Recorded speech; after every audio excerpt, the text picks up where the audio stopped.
The nature and its insiders had become tired of trying to make human beings cultured towards their mother. The human animals had loaded way beyond the parameters that was set to them, as freedom with practiced self-restraint.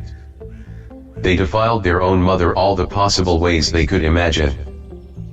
They stripped her naked and set her public with all her private parts exposed for demons to abuse, molest, and eventually deprave her virginity. For virginity is not lost by just the mortal exploitation, but by the deprivation and disrespectful behavior to its sentiments. They had forgotten their origin and left her to be violated. She lay naked and ripped apart by her own children. She bled vehemently and cried out in the streets as an orphan, debased by her own blood. There were no morals kept. No sacrifices honored. It was getting to the very end. The elements of her were sold to serve their selfish gluttonous nature. It was the end of the greatest marvel of creation, the earth. It was the threshold which was crushed to pieces. The news spread around the other universes too. There were the original serene replicas of mankind still living in another world, which always had been there to back up. But till now it was the faith which they contemplated on the sixth sensual behavior that needed no immediate action to be implemented. The spiritual beings of the humankind which the mother begot with lots of hope, had been kept and preserved to its nature of birth. They had to be woken up from their peace. They needed to be confiscated of their tranquility. They had to act on behalf of their mother. It was time for them to raise their slumbering feeble voices. They had to stop this atrocity. The children of gods here on earth were seduced by their own pleasures, drunkenness, and debauchery that the ability to think no more functioned in their minds. The discernment had gone long asleep. Either they learn to respect their hiatus or they get buried to the crater of their origin, along with their evil which they has lived with. The representatives of humanity governing the provinces of the earth were informed of the anger of the creation on their natives, and were summoned to a place outside the mainstream. They were informed how things had gone out of hand and that there weren't any way out of the catastrophe which was going to come upon the face of earth. That humanity became so stubborn and impossible to perceive. Melting of even open mountain rocks to lava and slide down to the valleys filling every trench plains was considered an option. It would be horrific. They weren't even sure if humanity could ever understand the severity of what was to come. There were also doubts that the humanity could be perished without the knowledge of their wrongdoings. That would not be fair whether in the present world or the world to come. It would be a classical example of partisan. The bodies would exhumate from the heat that the melting rocks would exhale. Too cruel for any mother to woe for her children. The representatives were brought to a judgmental dais, where for the first time, they saw themselves as aliens, knowing and learning from the world of unknown how they were originally designed. They were stunned to see themselves so beautiful and pure at their onset. They could not believe that it was themselves who had been preserved of being vitiated. For a moment before decisions were taken, they longed to be what they had been. Who did light the fire? Where did it go wrong, they wondered. It was too far from where things had rerouted. They had come so far, so decades, so centuries, so millenniums from the first corruption of their once holy souls. They knew that it was greed that brought them all to this point in time, which had punctured the wheels of immortality. The kings of the serene land were called upon the grievances of the mother. They were brought to notice how she had been spoiled by every passerby who ever lived on the face of the earth, raped and impaired beyond the bitter end. They came up with just a decision. To take the spin of the earth off its axis and replace it with a brand new one. That way things would be set right. There wouldn't be mistakes which had already been committed. The free will would be eradicated and the will of the Creator would only be the finale. The way it could be made easier is to give the new mankind a sense of enjoyment and gratification fulfilling the wishes of its Maker. In that condition, their mother would get herself healed. she would be able to reconstruct herself and start all over again with pride, dignity, and beauty. But for all this, the old should completely be scratched off. And that was where everything lay. The transgressions had exceeded limits for reconciliation. They needed time to think.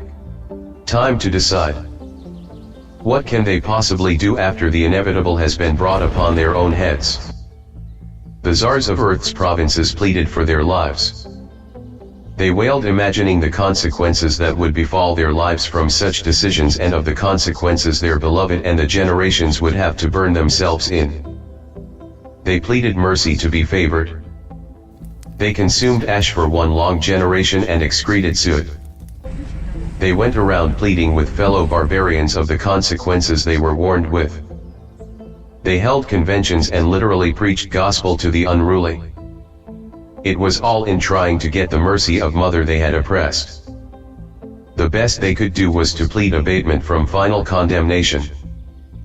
The deepest anguish could be solaced to hairline breach. But nevertheless none could be reversed.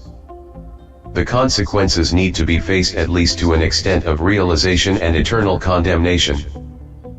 The province governors of the planet in the limelight were summoned, and the decision was elaborated out by the Immaculate. Evil cannot be dealt with good. That was long ruled out. It should only be with the scepter of sharp needles, and for that reason the sanctified cannot be positioned to the front line to face the enemy. In the Eastern world, inhabited by a group of chimeras, human and animal hybrids, possessed the intellect of a human but had their lifestyles still pre-civilized. They were the antidote which can be used against venom. Their lives cannot be considered to be anywhere with the special creation of the unknown, as they sway between the fifth and the sixth sense, maintaining no equality between the two or advancement to the sixth as the others who call themselves enlightened. Their blood was of the animals, and even venom played no bane in their metabolism. They could be used as destructive agents, like bombshells, to fulfill the purpose of aggression. The despots had to agree. They needed to accept less lethal than losing their habitat once and forever. Nations spoke to each other in private. The general public could never be told. If the common man knew, the rulers will be ridiculed and shunned of their evil. Everything what they and their breed ever committed against the mother would be exposed under the scorching sun. All were involved, some way or the other. All had participated over centuries in this orgy. The blood of generations had been tainted. They would rather do something than doing nothing and getting the whole globe in jeopardy. They were compelled to act. The decree was that there would arise an affliction of putrefying nature from the eastern province of the earth, a sphere of disproportionate protruding paper pins. They had been designed to look clogged, pokey and irritating. They would function as respiratory depressors and eventually cleanse a small part of the earth's population. It would not be more than the plagues of the past centuries, but because of the increasing information in air easily available to the world, will and should nurture angst amidst the mortal. Mother of Nature needs to be compensated for all the atrocities against her. The wounds and lacerations need to be treated and healed. It is vital that in the period of this healing, she be kept completely safe from being tampered and manipulated. It would turn grievous if care is not taken. There was no other way. It was going to be the major exercise which was going to be practiced in the civilized world from the beginning of times. Modern world brought themselves voluntarily to this condition. More of technology in their brains, less natural they had become. It looked as if they asked for it. They had played too much with the birth of life. The time was set. It had to happen so natural. It shouldn't create panic. The panic which would eventually emerge would be inevitable, but the intensity of it was meant to be kept under norms of authoritative handling. The affliction of annihilation was unleashed from the east. Major calculations were a part of business supremacy even in dire straits. The cunning knew it all and had stocked safety on boards early enough before the showdown. The stupid were still busy amusing themselves. Some called upon their gods for help, knowing not that the ultimate authority had been shifted to nature even by gods. And when it first happened, it was balmy. The west, north, and the southern provinces thought that it was for the east and that they wouldn't be harmed by it. But when tentacles of the pestilence spread voraciously, things got serious.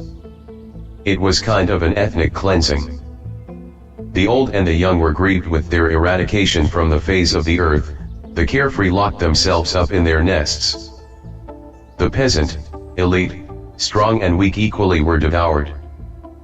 Abyss of death had swallowed them for earth's nourishment. The living confined themselves to their safe sanctuaries. Normal human communication was considered a taboo. Social animals transformed themselves as anthropophobic. Fellow humans became threat to each other. Mannerisms and walks of life of one individual became a menace to the other. They lived by air. Their words resounded over wires. There was no more face-to-face intimacy. Humanity was facing the worst of its kind and was beginning to adapt to a new lifestyle. It was a price to be paid. Soon the air became thin and clean. There were no more smoking chimneys spurting black hellish smog from industrial factories. The crushing noise of the engines had died down to silence. The roads lay empty with no engines emitting gasoline. The plants had its ash sediments washed off by the morning dew. Waters of lakes had turned transparent as glass. The animals practiced freedom after centuries of the fear of predators. The birds which were almost extinct emerged from nowhere in the blue sky. Scented and multicolored flowers had bloomed with fresh hopes of completing its ornamental nature and beauty. Territories of the wild were redrawn, and love looked pure. The Mother Nature was getting healed of its wounds of being raped and taped all over again and had been sent home to spread its fragrance around. Never in the history of human inhabiting the earth had there been a break for the mistakes to be undone. This should be the time for humans to realize the grievous mistakes and reconcile again with nature.